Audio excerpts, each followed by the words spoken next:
Let's go, gang. Slack. World Mac.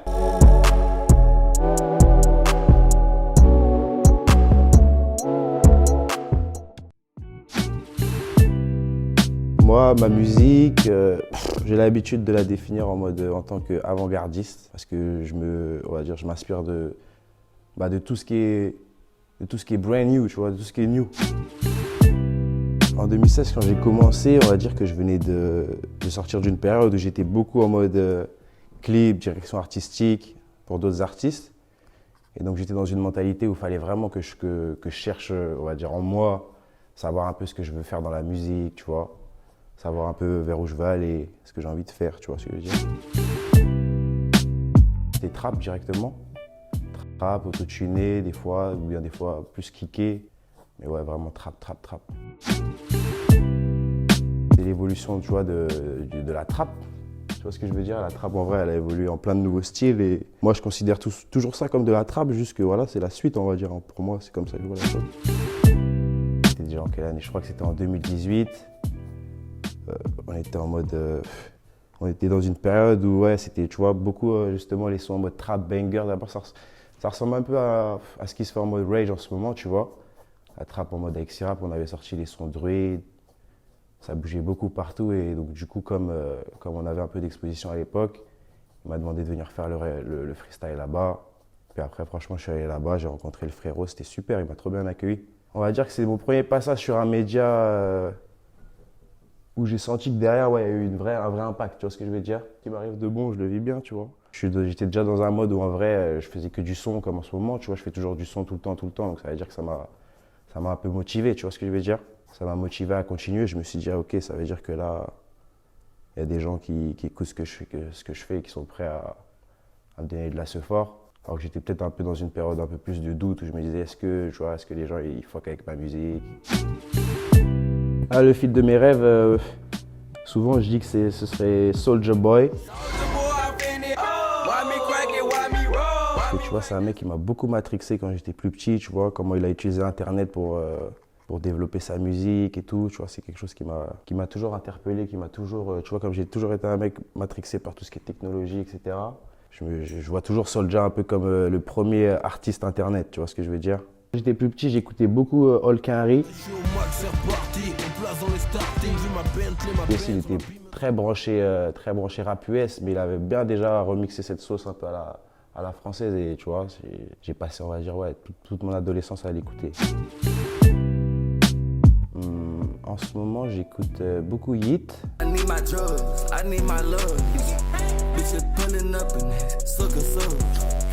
J'écoute aussi le dernier album de Sa Baby, Do It For Demon.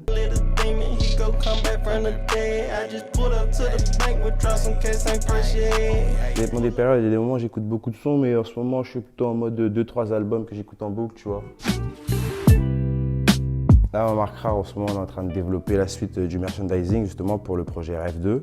On a envie d'envoyer un petit merch, tu vois, essayer aussi pour 2022 de commencer à faire des collabs avec d'autres marques, etc. Donc c'est en plein développement. Depuis 2017-2018, pour ma part, c'est vrai que j'ai l'habitude de traîner avec, on va dire, des designers ou bien des mecs qui ont des marques ou des mecs qui bossent pour des mecs qui ont des marques. J'ai fait un bail avec Nike, je crois que c'était pareil 2018 ou 2019, avec Nike et Jordan. Pareil, ça m'a apporté un petit peu d'exposition, etc.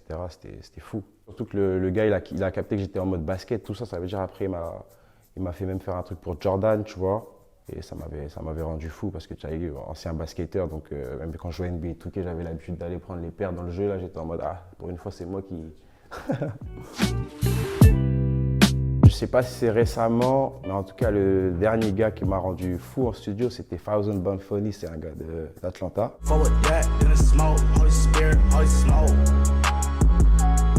a fait sa première partie quand il était venu à Paris, je crois que c'était en 2020. Et donc, du coup, on a eu la chance de pouvoir le ramener au studio après, passer la soirée avec lui, tout ça. Et franchement, quand j'ai vu l'énergie qu'il envoyait devant le micro, j'ai compris qu'en fait, on avait encore du boulot, tu vois. C'est le genre de mec qui peut te faire genre une impro sur un son, tu l'enregistres, il part en impro sur tout le son, à la fin, il te dit, ouais, supprime tout, il recommence une autre impro. Après, il te dit, ouais, supprime le son, on met une autre prod. Et tu te dis, ah ouais, en fait, c'est une autre façon de bosser, tu vois ce que je veux dire? Pareil, à Amsterdam, j'avais fait la première partie de Uno the Activist.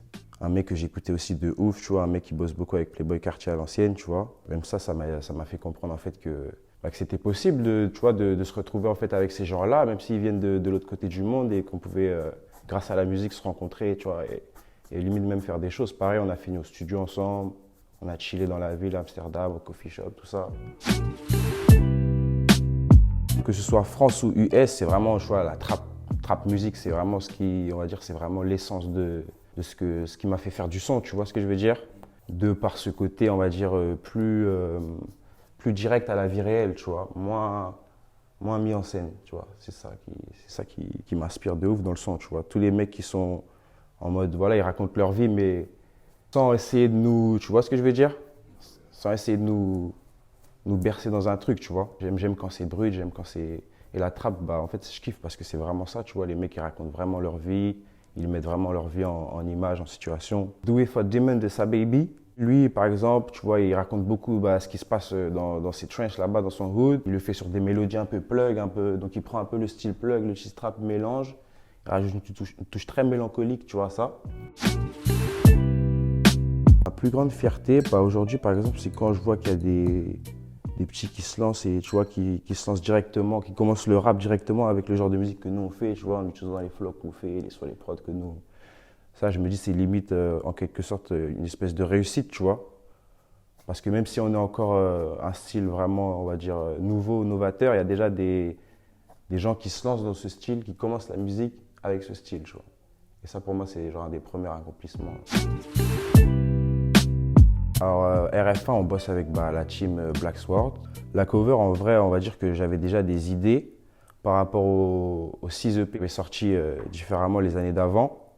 On va partir dans le mode DJ où maintenant, tu as l'industrie qui voit un peu comment est-ce qu'on gère notre business. Ils sont choqués, ils nous regardent et ils se disent comment est-ce qu'on va faire pour les arrêter. Tu vois ce que je veux dire? Donc quand tu regardes la cover, en vrai, c'est 2 personnes dans un bureau qui regardent un peu comment on a géré notre business plan, tu vois. Après, pour RF2, en gros, c'est un peu la suite de cette histoire, mais là, on est vraiment arrivé à un stade où maintenant, tu vois, on va dire que la nouvelle musique a été répandue un peu dans le monde. Et tu as la même industrie qui se dit, bon, on va essayer de cloner ce type d'artiste, tu vois, et c'est pour ça qu'en fait, on me voit moi avec plein de clones sur la cover, tu vois ce que je veux dire. Le rêve principal que j'ai eu pour RF2, c'est iRobot avec Will Smith.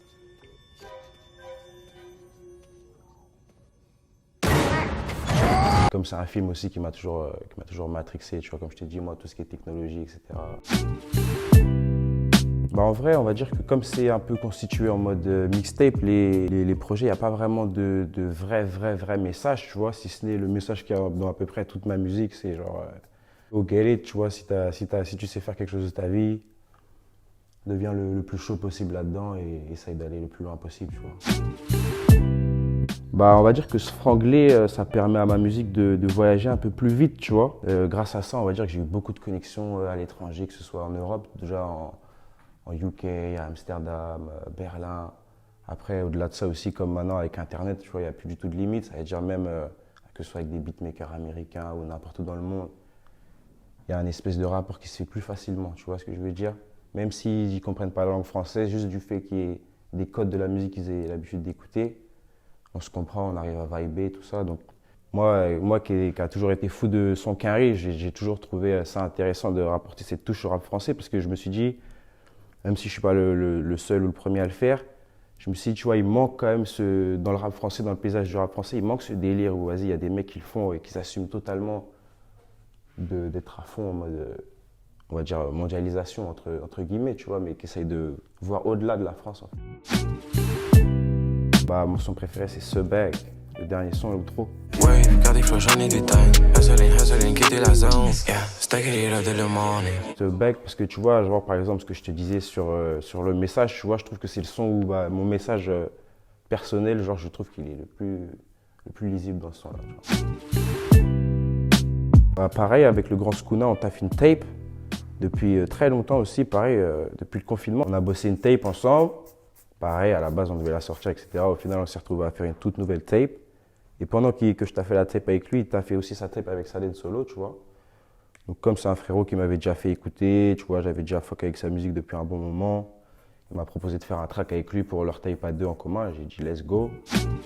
Niveau musique, musique, bah, ce serait d'avoir mon nom, on va dire, un peu plus haut dans les charts, tu vois. Après, niveau, on va dire, vie en général, ce serait juste de continuer à développer mes activités, tu vois, comme on est en train de le faire et réussir à sortir la tête de l'eau, comme on dit. C'est ça. Bah là, je fais la maroquinerie le 20 avril. Je suis à Lyon aussi, là, le 30 mars, avec l'équipe Fort de Sens. Et normalement, il y a encore quelques scènes qui vont arriver là pour cet été. Mais Day One, le seul mot que j'ai à leur dire, c'est les gars, restez forts. Continuez de nous donner la force comme vous faites depuis le début. Ah, le marathon n'est pas terminé. Aujourd'hui, vous me retrouvez ici pour une très belle peinture représentative de Avant la vague, mon premier album, pour tous les frérots qui me suivent depuis le début. Je sais que ceux qui savent, ils ont remarqué déjà ce que c'était. Le trail en pleine chute.